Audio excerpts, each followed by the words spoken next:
Sometimes, love doesn't ask for permission. It just finds you looking back at someone who's already decided. It started on a night that smelled like rain and coffee.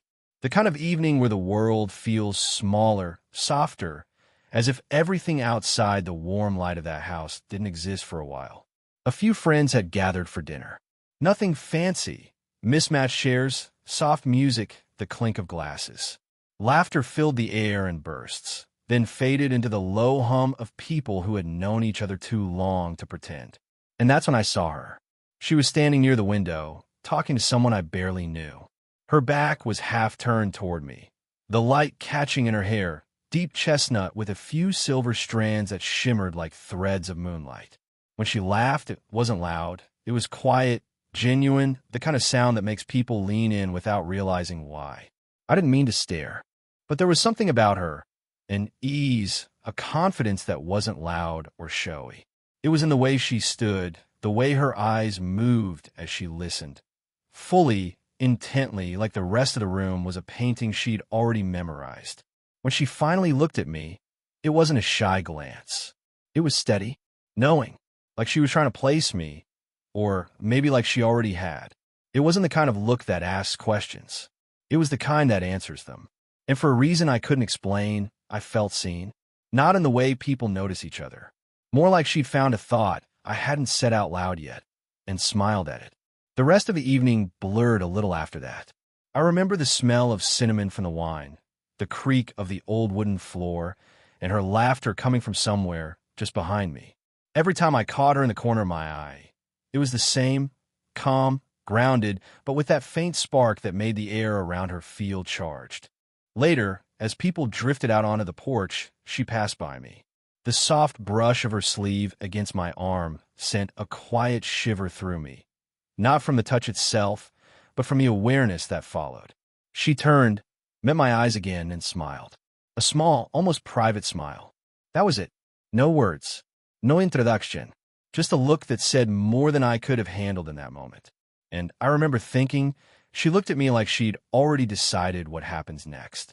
I didn't know then that one glance could change the temperature of a room, or that some decisions aren't made with words.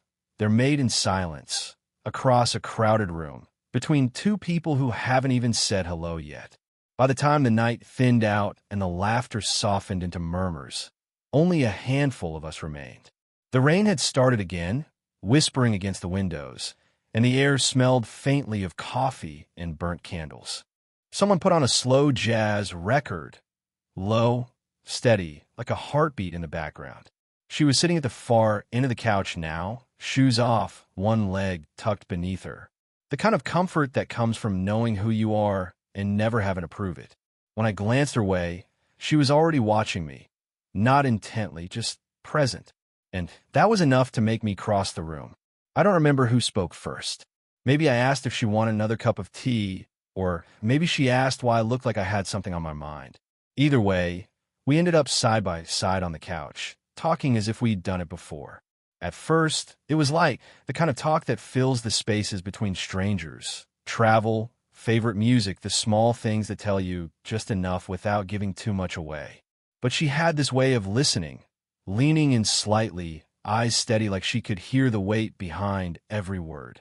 When I mentioned that I sometimes felt lost about where my life was heading, she didn't rush to reassure me. She just tilted her head and said softly, "Good. It means you're still paying attention." Her voice carried warmth, but also something quieter, understanding, maybe, or experience. I found myself wanting to keep talking, to see what else she'd draw out of me. Between us, the space felt alive.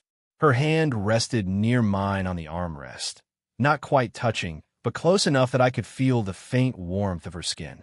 Every now and then, our fingers shifted, not enough to meet, but enough to notice. The conversation slipped deeper. We talked about books that changed us, people we'd lost, moments we wished we could revisit just to feel them again. There were pauses, not awkward, just full.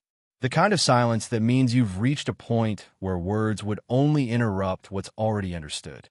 Her eyes had that calm, amber light, soft yet deliberate. And when she smiled at something I said, it wasn't the polite kind. It was the kind that says, "I get you." The clock ticked past midnight. Someone in the kitchen called out a goodbye. She stood slowly, slipping her shoes back on, and as she passed behind me, her hand brushed my shoulder, barely a touch, but it stayed. "You think too much," she murmured, her tone playful yet certain. Then she walked away. And just like that, the room felt colder. Not empty, just missing the quiet warmth she'd left behind. That night, I lay awake replaying her voice, her eyes, the rhythm of her words. They weren't just conversations. They were the kind that stay, the kind that begins something you can't quite name yet, but already know you'll remember. It had been a few days since that night. Enough time for her voice to fade from my ears, but not from my mind. Sometimes I'd catch myself thinking about something ordinary, a lecture, a song, a line from a book, and then, without meaning to, I'd remember the way she'd said, "You think too much," like it wasn't a criticism, but an invitation to feel more. That afternoon, the city felt heavy with rain. I ducked into a quiet cafe near campus, the kind with old wooden floors and fogged-up windows that made the outside world feel far away. The air was thick with the smell of espresso and damp wool. I was halfway through ordering when I heard her voice behind me. Warm, amused, unmistakable. "Still overthinking everything, I see." I turned, and there she was, a soft scarf around her neck, a faint smudge of rain on her cheek, and that same calm smile that somehow made my pulse trip. She looked like she belonged there, framed by the amber light and drifting steam, as if she'd stepped right out a moment I'd been waiting to relive. We ended up sitting by the window, 2 cups between us and a world of words we hadn't yet said. The rain outside traced slow lines down the glass, and every now and then she'd glance at me in that deliberate, unreadable way, like she was quietly measuring what had changed. Our talk was light at first. Books again, work, the strange comfort of rainy days. But beneath it all was something else, that unspoken awareness, the quiet hum that ran between us.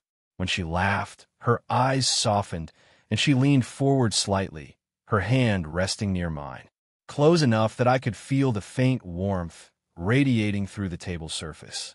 There was a moment when the cafe went quiet, just the low murmur of voices and the clink of spoons. She reached across the table suddenly, her thumb brushing lightly across the corner of my mouth. "You missed a spot," she said, smiling. The touch was brief, seconds, maybe less, but it lingered like the aftertaste of something sweet. My breath caught, and I saw it in her eyes too. The flicker, the hesitation, the awareness that something invisible had shifted. Neither of us spoke about it. We didn't have to. The air between us said enough. When it was time to leave, she pulled her scarf tighter, glanced out at the rain, and then back at me. "Same time tomorrow?" she asked, though it didn't sound like a question. I nodded, trying not to smile too much. As she stepped out into the rain, her reflection rippled on the window, calm, certain, already halfway gone. And I sat there a moment longer, staring at the empty chair across from me, the warmth of her touch still ghosting across my skin. It wasn't just coincidence. It felt like she'd known exactly where I'd be, like she'd decided this moment long before I ever walked through that door. We fell into a kind of rhythm, quiet coffees, unhurried talks, the kind of companionship that doesn't need definition. But that night felt different from start. It was late when she called. Her voice was low, almost hesitant. "Could use a walk," she said. "No reason. Just come if you can." The rain had stopped, but the streets were still slick, reflecting the gold of the streetlights. The air smelled like wet pavement and lilacs from someone's garden nearby. She was waiting at the corner, hands tucked into the pockets of her coat, her hair a little damp from the mist. When she saw me, her smile was small but real, the kind that says, "I'm glad you're here." We started walking without much talk, just the steady sound of our footsteps and the faint hum of the city winding down for the night. Every few moments, our shoulders brushed, not intentionally, just the natural closeness that happens when silence feels safe. After a while, she spoke. "You ever feel like you're living someone else's life?" Her voice was thoughtful, not sad, but it carried a weight I hadn't heard before. I glanced at her. Her eyes were on the ground, the light catching the raindrops on her lashes. "Sometimes," I said quietly. Like you're doing everything right, but it still doesn't feel like yours. She nodded. Exactly. There was a long pause, the kind that fills itself with shared understanding. Then she laughed softly, shaking her head. Listen to me. I sound like one of those people who thinks too much. The way she said it, teasing, familiar, made me smile. Maybe you just finally met someone who thinks the same way. We stopped at a crosswalk.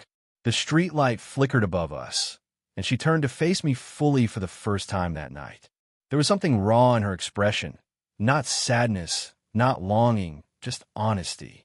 I've spent so many years being strong for everyone else, she said, her voice barely above a whisper.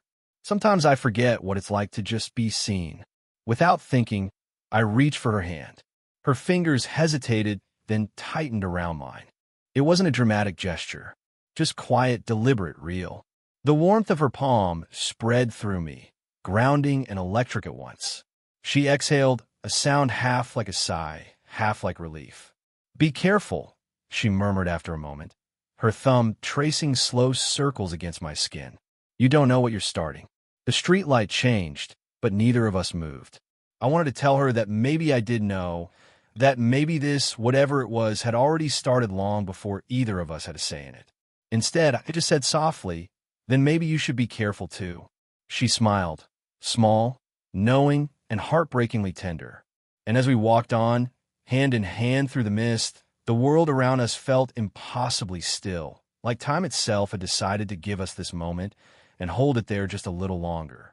It happened one evening that wasn't meant to mean anything. At least, that's what I told myself. She'd lent me a book a few days earlier, a collection of poetry, the kind that makes you feel seen in ways you can't explain. I texted her, asking if I could drop it off, and she replied simply, if you don't mind staying for tea. Her house was exactly how I'd imagined it. Warm, uncluttered, filled with quiet details that spoke of her life. Framed photographs, shelves of books with folded corners, the faint scent of jasmine and cedarwood lingering in the air. The lamp in the corner threw a golden glow across the room, and she was there, barefoot, in a loose sweater that looked like it belonged to comfort more than fashion.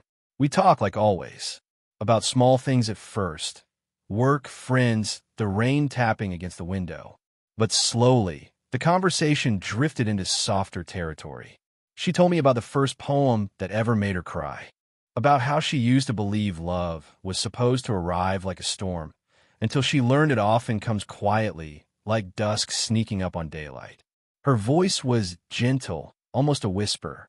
I sat across from her, watching the way her fingers traced the rim of her teacup, how her eyes glowed in the lamplight. At one point, she laughed, that low, unguarded laugh I'd come to crave, and leaned forward to set her cup down.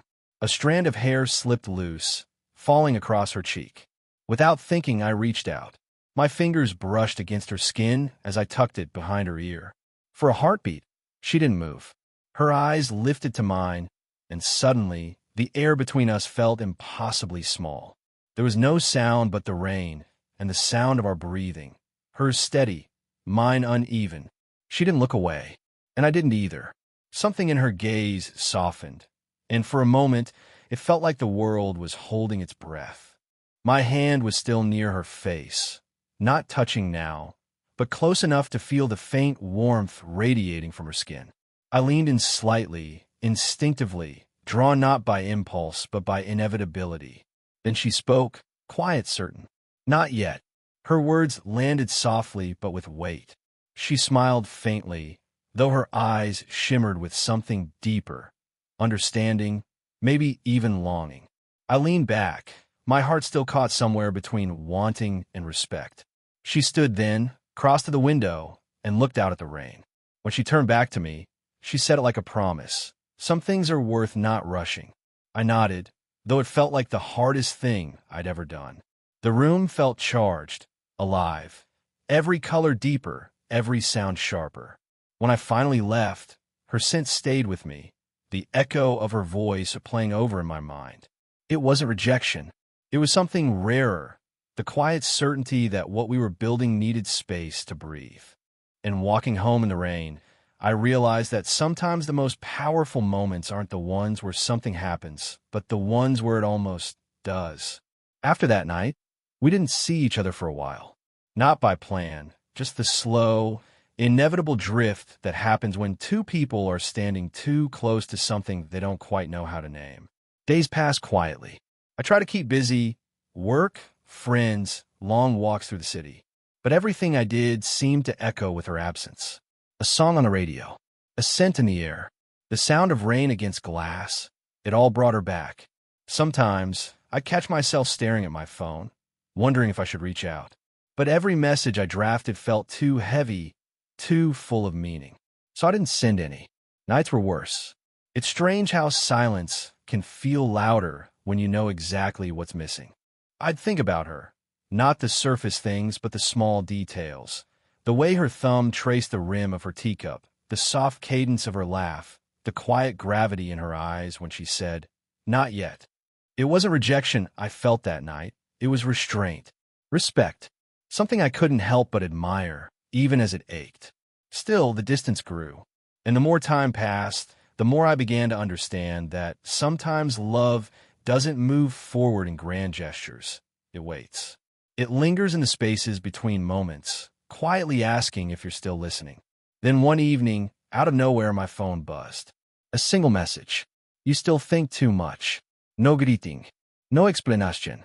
Just her, as effortlessly direct as ever. I stared at the words for a long time, smiling without meaning to.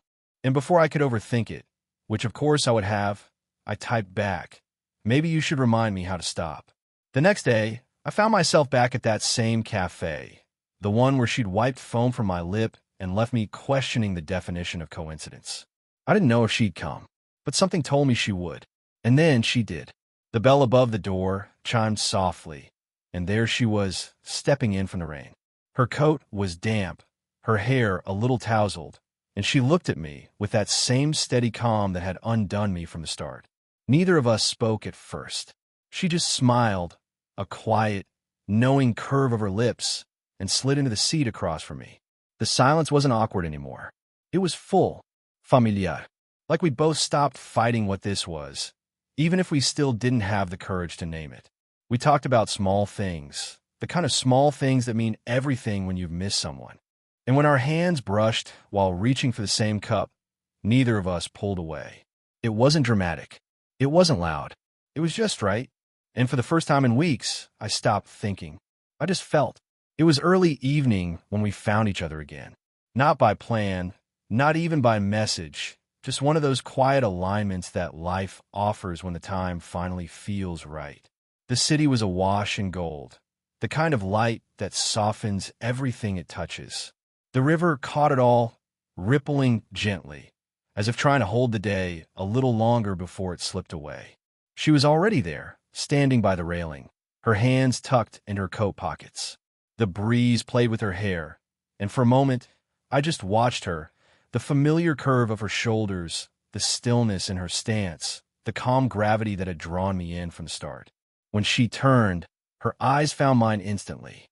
That same look, steady, knowing, the one that had started all of this. I said, a little breathless. She smiled softly. "You made it."